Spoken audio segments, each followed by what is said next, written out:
ये हम्बा हम्बा जम्बा जम्बा करने के अलावा क्या किया इन्होंने वेस्ट बंगाल के अंदर बताइए। वेस्ट बंगाल के अंदर कोई कार्य बताइए जो जब ये चुनाव हारेगी 2026 के अंदर तब ये कहेगी वोट चोरी हो गया, तब ये कहेगी ईवीएम में घपला हो गया। ममता बनर्जी गई है और वो एक कंपनी के अंदर गई है, उसके कार्यालय पे ईडी की छापा नहीं पड़ा है, उसके घर पे ईडी का छापा नहीं पड़ा है, वो एक कंपनी में छापा पड़ा है। और वो कंपनी के अंदर ममता बनर्जी का जाने का राइट क्या बनता था जब एक सरकारी संस्था अपना काम कर रही है। 54 लाख की लिस्ट आ चुकी थी बांग्लादेशी घुसपैठियों के नाम जो कटे हैं, अभी और लिस्ट आनी बाकी है। इन्होंने पूरे भारत को धर्मशाला बना दी है। जिस तरह से ईडी की जो कार्रवाई चल रही है वहाँ पर, मगर उसमें हस्तक्षेप जो ममता बनर्जी कर रही हैं, इससे पहले संदेश खाली हुआ और भी तमाम मुद्दे हुए, मगर ममता बनर्जी कभी ऐसा उन्होंने नहीं किया। मगर इस बार उन्होंने जब आईपैक कंपनी पर छापेमारी हुई कोयला घोटाले के तहत, तो ममता बनर्जी खुद पहुँच गई वहाँ पर। पहले तो ये बताइए, ईडी ने छापेमारी क्या ममता बनर्जी के घर पे करी है, क्या टीएमसी के कार्यालय पे करी है, या टीएमसी के प्रदेश ऑफिस पे करी है, कहाँ करी है? एक कंपनी के अंदर करी है, आईपैक कंपनी जो है, उससे ममता बनर्जी का क्या लेना देना है आप बताइए। और उसके ऊपर जो संज्ञान निकल कर आ रहे हैं, सूत्रों के हवाले से खबर आ रही है, न्यूज़ में भी चल रहा है कि 22,000 करोड़ 2,200 करोड़ रुपए का घपला किया, उसने टैक्स की चोरी करी है। और जब ये सीबीआई ने केस सौंपा 2020 या 22 की बात है, तब ईडी के पास ये केस गया। आज 4 से 5 साल हो गए इस केस को चलते और इतना समय लग गया। उसके बाद ममता बनर्जी अपने घर से निकलती है और आईपैक कंपनी के अंदर घुस जाती है और वहाँ से सारे दस्तावेज उठा लेती है। एक बात बताइए, ये कह रही है कि भैया मेरे जो विधायक हैं या जो मेरे प्रतिनिधि मैंने खड़े करने हैं उनकी लिस्ट थी और वो मैं लेकर के आई। एक बात बताइए, जो ये लिस्ट होती है या तो मुख्यालय में होगी टीएमसी के या मुख्यमंत्री आवास में होगी, ये आईपैक कंपनी के अंदर क्या कर रही थी? ये बेवकूफ़ बनाने का एजेंडा है। कंपनी पीआर का काम करती है, किसी सरकार को बनाने और गिराने का और उनको सलाह देने का काम आईपैक कंपनी करती है। इसके जिन्होंने इस कंपनी को बनाया वो प्रशांत किशोर थे, एक समय बाद वो उससे अलग हो गए, अब प्रतीक जैन उसके हैं। तो उनको ऊपर अगर हुई तो भाजपा कह रही है कि ममता बनर्जी की गिरफ्तारी होनी चाहिए। शुभेंदु अधिकारी जो वहाँ के भाजपा के नेता हैं वो कह रहे हैं ममता बनर्जी की गिरफ्तारी होनी चाहिए। क्यों होनी चाहिए? तो भैया ये बता दीजिए, कोयला घोटाला भी करते हैं क्या? मनमोहन सिंह ने तो किया ही किया था, ये क्या बंगाल तक पहुंच गया क्या कोयला घोटाला? बता दीजिए आईपैक कंपनी का ताल्लुकात कोयला घोटाले से क्या था?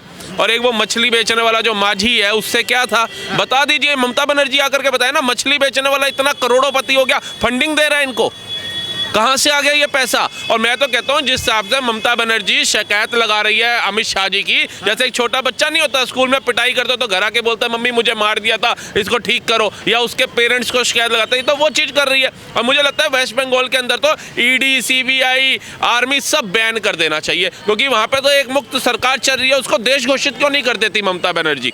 वेस्ट बंगाल को एक अलग देश घोषित कर देना चाहिए। ईडी जाए तो वो मोदी की भेजी होती है, सीबीआई कार्रवाई करे तो वो मोदी की भेजी होती है, सर्वोच्च न्यायालय कोई फैसला दे तो वो मोदी का किया होता है। संदेश खाली में एमएलए इनके पकड़े जाते हैं रेप करते हुए, लेकिन वो भी मोदी के कहने पे हो जाता है। मुझे लगता है एक मेडिकल कॉलेज के अंदर बिटिया का बलात्कार होता है, शोषण होता है, वो भी लगता है शायद मोदी के कहने पे हो जाएगा। मुर्शिदाबाद से 1000 हिंदू परिवारों को पलायन करा दिया जाता है, ममता बनर्जी की चुप्पी नहीं टूटती है। क्या वो भी नरेंद्र मोदी ने किया? आर्मी वहां पर भेजी, वहां के लोगों ने फूलों की वर्षा करी। क्यों करी? क्योंकि इनकी पुलिस बिकी हुई थी, ये प्रशासन बिका हुआ था बांग्लादेश के अंदर। बांग्लादेश की स्थिति, पश्चिम बंगाल की स्थिति बांग्लादेश से भी बदतर कर दिया ममता बनर्जी ने। मगर वो तो कह रही है ना कि जो बंगाल के लोग हैं वो खुश हैं हमसे, हम इसलिए 204 सीटें आई हैं और इस बार भाजपा की एक सीट भी नहीं आएगी। भाजपा डरी हुई है, वो इसलिए ऐसे काम कर रही है, ईडी और सीबीआई का प्रयोग कर रही है, गलत उपयोग कर रही है। तो आपको लग रहा है आप दोषी नहीं है, तो आप काहे डर रहे हैं? आप क्यों डर रही हैं? आप बताइए। आप कहिए जाइए जी, ये मेरा घर खुला, ये मेरा कार्यालय खुला, ये मेरा ऑफिस खुला है, जाइए छानबीन करिए, जितना दस्तावेज निकाले, तो घबराए क्यों है? और वो फाइल जिसके ऊपर लिखा हुआ जो ये पेपर उठा करके गई है उसके ऊपर फरवरी 2022 की फाइल कैसे गायब कर रहे हैं आप? अभी आप प्रतिनिधि चुन रहे होंगे ना, आप तो एमएलए की जो लिस्ट बना रहे होंगे, 2022 की लिस्ट आप लेकर के। मैं कहता हूँ कुछ भी मैप है, ये सोचो ये कौन कौन सी चीजें थी उसके अंदर जो ये ले गई तानाशाही के चलते। और 2024 में नरेंद्र मोदी तानाशाही कर रहे थे, इन लोगों के बयान थे। संविधान खतरे में आ गया था, आज संविधान की खतरे में नहीं है। जब ईडी एक संवैधानिक संस्था जो है वो अपना काम करने जा रही है और उसको पहले तो पीटा गया था और आज उसके हाथ से डॉक्यूमेंट छीन लिए गए हैं। आप बताइए, ये तानाशाही नहीं है, ये संविधान की हत्या नहीं है, तो कहाँ है वो लोग जो संविधान की हत्या की दुहाई देते थे? कहाँ गायब है? वो तो कहना ना, पवन खेड़ा ने कहा कि ये संविधान पे सीधे प्रघात करने की कोशिश की जा रही है। ममता बनर्जी को ऐसा नहीं करना चाहिए। पवन खेड़ा कह रहे हैं भाजपा गठबंधन तोड़ो। हाँ। ये कांग्रेस है, आम आदमी पार्टी है, लालू प्रसाद यादव है, उद्धव ठाकरे है, सपा है, ये गठबंधन तोड़ो और इसके खिलाफ प्रचार करो कि ये संविधान की जीते जाते हैं हत्या करिए। वो चंद्रशेखर रावण का है जो संविधान का मसीहा बना हुआ है। हाँ। क्यों चुप है भैया? क्यों मुर्शिदाबाद में मुसलमानों का वोट ममता का कट जाएगा और यूपी के अंदर तुम्हारा कट जाएगा? तो इस देश के अंदर से मुसलमानों का वोट ही वैल्यू रखता है, बाकी कोई संस्था, कोई संविधान, कोई लोकतंत्र कोई मायने नहीं रखता है। ये ममता बनर्जी बताएंगी आकर के ये हम्बा जंबा करने के अलावा क्या किया इन्होंने वेस्ट बंगाल के अंदर? बताइए वेस्ट बंगाल के अंदर कोई कार्य बताइए जो हम कहें जी जैसे चिनाब ब्रिज बन गया कश्मीर के अंदर, जैसे अटल सेतु बन गया, जैसे सुदर्शन सेतु बन गया, ऐसे ही कोई ब्रिज, कोई सेतु, कोई एक्सप्रेसवे ममता बनर्जी ने भी बंगाल के अंदर बनाया। एक उदाहरण तो दीजिए। सिर्फ वहाँ पे हिंदुओं पे अत्याचार के अलावा कोई दूसरा काम नहीं किया। बांग्लादेशियों को वहाँ से बांग्लादेश से बुलाने के अलावा कोई दूसरा काम नहीं किया। SIR का विरोध करने के अलावा कोई काम नहीं किया। दुर्गा माता की मूर्ति को पुलिस की गाड़ी में डलवाने के अलावा कोई काम नहीं किया। संदेश खाली में महीनों तक बहन बेटियों का बलात्कार कराने के अलावा कोई तीसरा काम नहीं किया। उसके बाद आर्टिकल मेडिकल कॉलेज के अंदर एक बेटी के साथ शोषण करवाने के अलावा कोई काम नहीं किया। 1000 से ज़्यादा परिवारों को मुर्शिदाबाद से पलायन कराया, बलात्कार कराया, उनके घर लूटे, इसके अलावा कोई काम नहीं किया। और उनको बसाने की जगह पे बाबरी मस्जिद की नींव रखवाई ममता बनर्जी की सरकार ने। अगर आप घुसपैठियों की बात कर रहे हैं तो ममता बनर्जी ने कहा ना कि ये घुसपैठिए नहीं है, हम इनके दस्तावेज देंगे। कोई भी डिटेंशन सेंटर में नहीं जाएगा। जो डिटेन करके ले जाया जाएगा उसको कोई भी उसके अंदर नहीं जाएगा।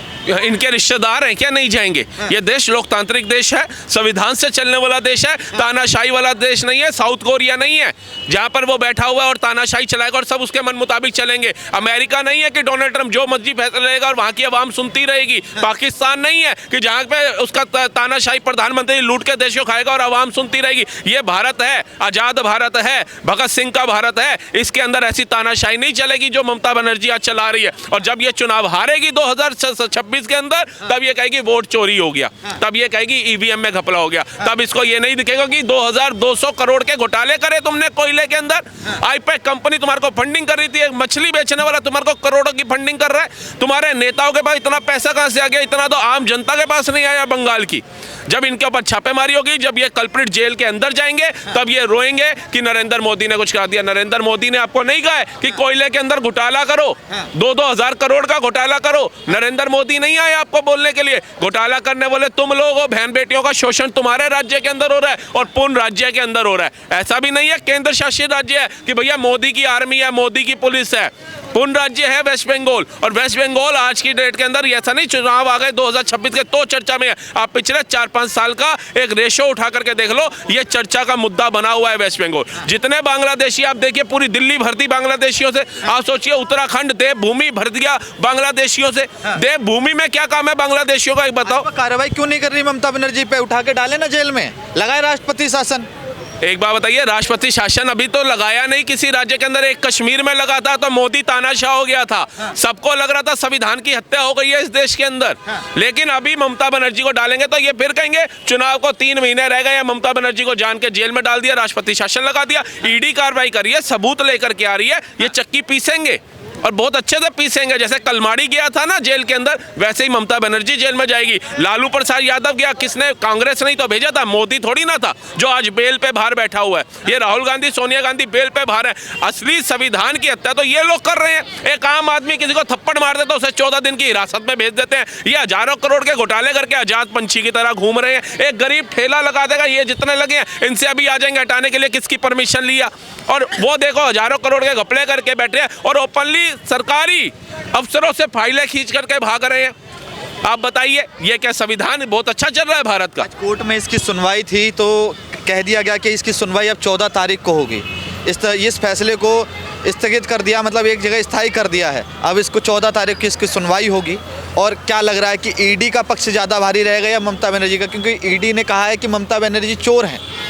उन्होंने जो सबूत हैं, जो दस्तावेज हैं, उनकी हेरा फेरी करी है। तो एक बात बताइए, चोर है तभी तो कहा है। और ये तो प्रत्यक्ष प्रमाण की आवश्यकता नहीं है। ममता बनर्जी गई है और वो एक कंपनी के अंदर गई है, उसके कार्यालय पे ईडी की छापा नहीं पड़ा है, उसके घर पे ईडी का छापा नहीं पड़ा है, वो एक कंपनी में छापा पड़ा है। और वो कंपनी के अंदर ममता बनर्जी का जाने का राइट क्या बनता था जब एक सरकारी संस्था अपना काम कर रही है? तो आप बताइए, इसका मतलब आप चोरों को बचाने की बात करें, क्योंकि चोरों के साथ आप भी मिली हुई है। ऐसे तो सरकार चल नहीं रही है, ऐसा तो फंडिंग आ नहीं रहा है। फंडिंग कहीं ना कहीं से तो आ रहा है। और मार्ग ये है इसका, आईपैक कंपनी मार्ग है इसका, ये जो जैन है ये इसका मार्ग है। और ये भी जेल में जाना चाहिए। देश को लूट कर ये लोग खा जाते हैं नेता, और बाद में बोला जाता है गरीब का कल्याण नहीं हो रहा। गरीब का कल्याण होगा कहां से भारत में? कह रहे चाइना कहां पहुंच गया?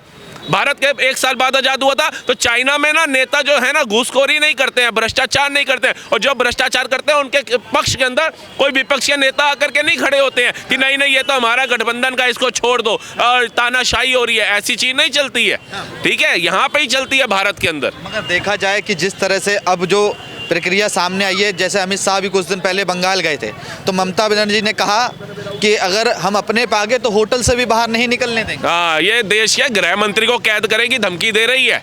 ये मुख्यमंत्री है, गुंडे बदमाश है। ये बताइए आप, इससे ज्यादा उदाहरण क्या होगा? और आज भी भारत के लोग अगर ऐसे नेताओं की विचारधारा सुन के सोचते हैं मोदी वोट चोर है या मोदी ने ईवीएम में घपला किया है, तो जूता उन लोगों को मारना चाहिए जिनके सामने इतने बड़े बड़े बयान दे रही है, और वो अपने मुख से दे रही है और बिना किसी के प्रभाव के दे रही है। उसके बाद भी लोग कह रहे हैं नहीं ममता दीदी ठीक, ममता दीदी ठीक। ममता दीदी को उठा के बाहर फेंको, जेल में डालो, नहीं तो ये बांग्लादेशी बसा देगी यहाँ पे। और फिर हिंदू कहेगा भैया हमारा तो पलायन हो रही है, हमें तो घर से भगा रही है, हमारे को तो खाने को ना मिल रही है, सब कुछ इनको ही मिल रही है, और वो मिलता रहेगा। अच्छा, पिछले चुनाव में देखने को मिला कि ममता बनर्जी ने कहा जाए पब्लिक के सामने एक भावना आहत करी कि उनको ऊपर एक्सीडेंट करवाया गया, व्हील चेयर पे आ गई। हालांकि वो एक हफ्ते बाद ही उस व्हील चेयर से खड़ी हो गई। तो अब ये आईसीयू में जाएंगी। क्या यही चीज दोबारा अपनाना चाहती है ममता बनर्जी? वो तो मेलो ड्रामा तो करती है वो, और मेलो ड्रामा करके ही जीती है वो। कभी पैर तोड़वा लिया, कभी हाथ तोड़वा लिया, कभी सिर तोड़वा लिया। मैं तो कहता हूँ इस बार ये आईसीयू में नहीं जाओ, वेंटिलेटर पे जाकर के लेटे जाओ। कम से कम बंगाल का सुखी हो जाएगा, बंगाल का भला हो जाएगा। क्योंकि वो लोग बर्दाश्त नहीं कर रहे हैं, और आने वाले चुनावों के अंदर इनको मुंह तोड़ जवाब मिलेगा। 54 लाख की लिस्ट आ चुकी थी बांग्लादेशी घुसपैठियों के नाम जो कटे हैं, अभी और लिस्ट आनी बाकी है। इन्होंने पूरे भारत को धर्मशाला बना दी है। जिस भारत को आजाद कराने के लिए भगत सिंह से लेकर राजगुरु ने फांसी का फंदा चूम लिया था, इनके परिवार से कोई गया नहीं, एक लाठी भी खाने अंग्रेजों की, और ये हुकूमत पे बैठ गए कि हमने आजादी दिला दी, हमारा योगदान था। इनको उठा करके तिहाड़ जेल के अंदर डालो। बंगाल में ये भी देखा जा रहा है कि कई जो लोग हैं जो मुस्लिम हैं उनको हिंदू बनाया जा रहा है, और उनकी जो बाप है उसकी बेटी की जो उम्र है वो 10 साल, मतलब पिता जो है वो 10 साल बड़ा है। ऐसे कई दस्तावेज सामने आए हैं। भैया आप हमारे को दिखा दीजिए कौन सा ऐसा हिंदू है जो 10 साल छोटी लड़की से अपनी शादी कर रहा है, बाप समान इंसान, हमें वो दस्तावेज दिखा दीजिए। और तो मुस्लिम को क्यों तो पेपर बदलवाए जा रहे हैं, डंके की चोट पे बदलवाए जा रहे हैं। अभी आपको पता नहीं SIR शुरू हुआ था, कितने आधार कार्ड मिले थे वहाँ पे? आप बताइए कैसे आधार कार्ड बन गए? आधार कार्ड इतने गिरे हुए थे, वोटर आई कार्ड इतने गिरे होते, कैसे बनते हैं इनके आधार कार्ड, वोटर आई कार्ड? आप जाइए, अभी ये कोंडली करके एक जगह है, यहाँ के निगम पार्षद पार्क में छापा मारने गई, वहाँ पे देखा 2 हिंदू बच्चियां माइनर थी, 13 साल और 15 साल की। उनको नशा करा रहा था कौन? ताहिर था और एक मोहिब था, जा करके करा रहा था। और जब उनका आधार कार्ड चेक किया तो एक ताहिर के नाम से था, एक फैजल के नाम से, 3 आधार कार्ड बना करके बैठा है, और बांग्लादेशी था, उठा लिया पुलिस ने उसको। तो आप सोचिए कि पूरे भारत के अंदर ये किस तरीके से नासूर बन के फैल चुके हैं। ये दीमक का कीड़ा लग चुके हैं जो लक्कड़ को धीरे धीरे खा रहा है, लेकिन जब इनकी तादाद बढ़ेगी एकदम लक्कड़ खत्म करेंगे। लक्कड़ का मतलब आप समझिए होगे, भारत देश की बात कर रहा हूं मैं।